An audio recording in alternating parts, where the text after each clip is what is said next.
So competition seems to be a bigger deal in domestic minor sex trafficking pimps versus East Asian trafficking industries.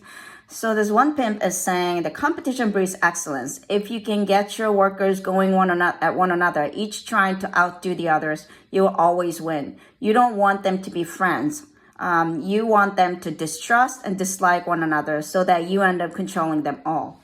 So I will say this. So there is such thing as competition, jealousy, as I talked about it before. But there's other elements that are more present that is not present in domestic minor sex trafficking industry. In the East Asian industry, where the everything is sort of like more perceived as a group culture, like collectivism, right?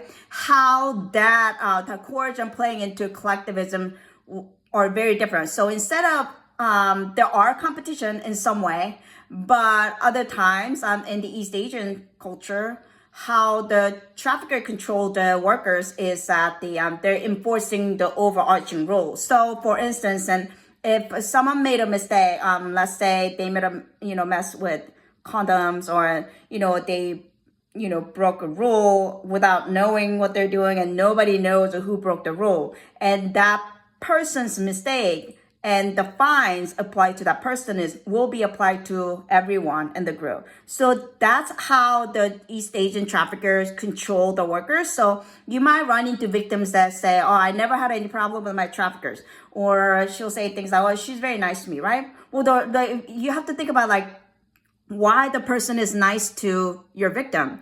They're not just nice to you if you're constantly breaking the rule.